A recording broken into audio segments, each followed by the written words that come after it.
Hi folks, welcome to the Prepared Homestead. This is Travis. Thank you all for stopping by to watch. Well, I want to talk about something that none of us really care about because we all know it's rigged, fake, and the person that's probably going to be in charge has already been chosen long ago. But let's talk about politics and the presidential election, because even though it's all rigged and everything, it does affect us. It affects us, even though you and I may understand what's probably going on. The rest of the country does not. The rest of the country is still all enamored with it and will react negatively or positively based on the outcomes. So the interwebs, well, there's rumors floating around there, and according to what I can tell, it's all just rumors, but that Ron DeSantis has said within his little camp that if he doesn't do so well in the Iowa caucus, that he's going to drop out and probably endorse Trump. So there's that. That's not really that big of news. I think that most people realize that his flame has kind of flickered out and that kind of thing. And it's not saying anything negative or positive about him. I don't care.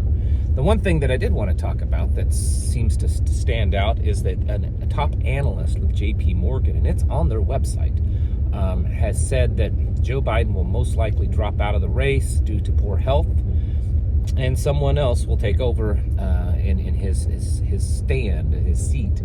So that's the one that a lot of us have talked about already.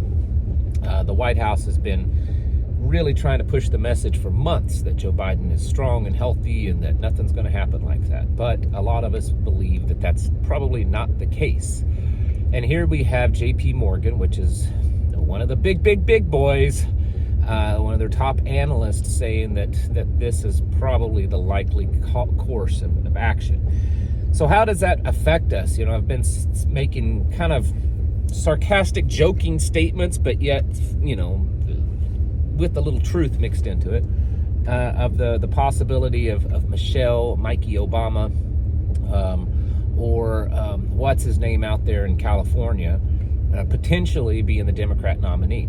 If that happens, I think it will change a whole lot in the whole spectrum of things. Again, I think it's already figured out and rigged and all that kind of stuff, but how will people react is going to be the thing. I think the biggest, aside from all the obvious stuff with Joe Biden, and believe me, I'm no fan whatsoever, never have been, never will be, and I know most of you are the same way.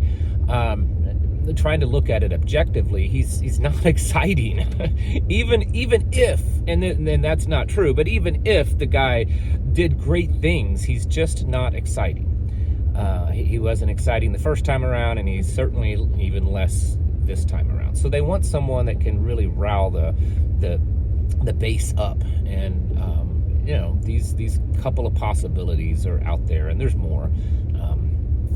That's going to change things. I think that if we get into a much more heated battle that way, politics-wise, we're going to see a greater divide.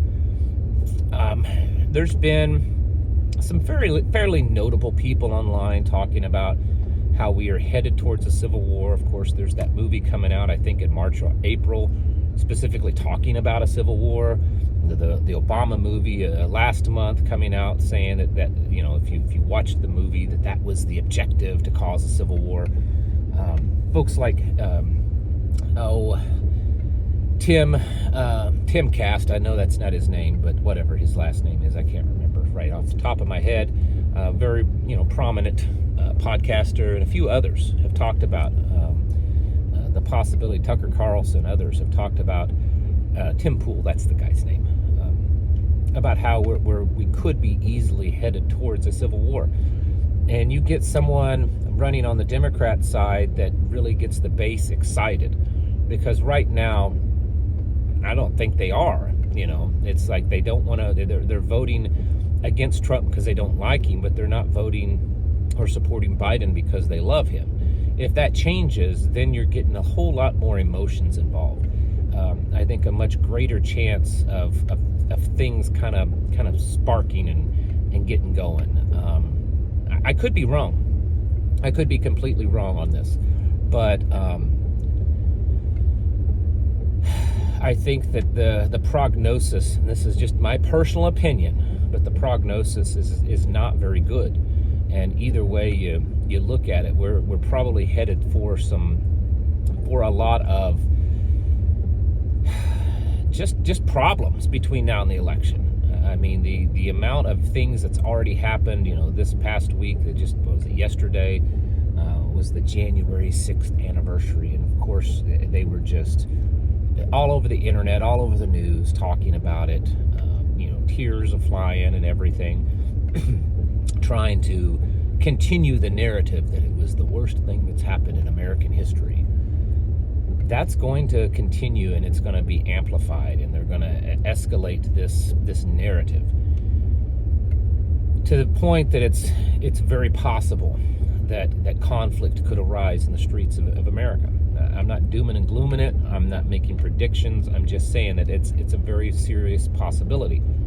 I have spoken to pretty knowledgeable people. I've spoken to people in different levels of government, nothing big, nothing spectacular, mostly small local governments and stuff.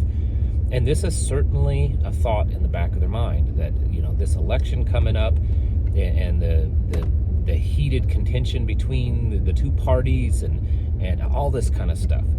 And the fact that you've got the far left just, they're trying, I believe they want something like this to happen. And so there's a lot of concern for that. We have to be getting ourselves prepared for that. We have to pay attention to what's going on, at least enough so that we can be on guard for it. If you're still into the whole politics thing, that's fine. I'm not putting you down. I'm just saying that we have to, it's at least in some way, for our own protection, be aware of both sides and logically look at it and stop this thing like, well, the left, they're a bunch of wimps and they can't do anything. Don't buy into that kind of stuff. The amount of problems that could happen and the amount of collapse, chaos, violence, that kind of stuff is all very real. And I don't think that it's a wasted warning or it's anything to try to hype anything up. I think it's a very, very legitimate thing that could happen. And we're getting really close to what's considered campaign season, political season. You've got the election in November. Usually somewhere around March or April is when things really start to kind of kick up and then pick up, and then by June, July, you're in full-blown campaign mode across the country. And it's very possible that we could see some type of black swan event that causes things to change, some type of escalation to war, or some type of breaking apart, falling apart, violence, whatever, here in the States. Any of those, all of those, or other things could easily happen, because I think most of us would agree that this election, this whole cycle, this year, with everything going on, it's not just going to be a smooth ride. It's not just us far right, doom and gloomer preppers saying this. I mean, the major news outlets are talking about this. It was just a week or two ago, I think it was NBC or ABC or CBS or whatever it was talking about that they believed that there was a strong possibility of a black swan type event happening this year because of the election and because of all the other stuff going on. China has stated that this is the year that they will reunify with Taiwan, and that they will use all means necessary to do that. We're just watching things in various different theaters increase in intensity and conflict and tensions around the world and here in the United States. So the very strong likelihood that we could see something kick up here over the next few months, I think, is very good. I don't think that that's doom and gloom at all. That's just a good dose of reality. And I don't want people to panic. I don't want you to sit around in fear and hide in your closets and all that kind of stuff. I want you to activate yourself, do something. Get into kind of that state of readiness mindset, that you're actively preparing, getting your things in order around the home, around the homestead, in your personal lives, with your communities, so that when these things start to pop off, you're more prepared. I don't expect most of you to be 100% prepared. I'm certainly not. I mean, there's certainly a lot of things that would catch me off guard, or that, you know, we would kind of suffer, I guess. It would be tough, but we'll make it through it because we've done enough preparations and we're in that mindset. We live in the, you know, a good place, and we're as ready as the average person can be. And so that's really what you're looking for, is to kind of increase your state of readiness, because over the next weeks and months, who knows what's going to happen.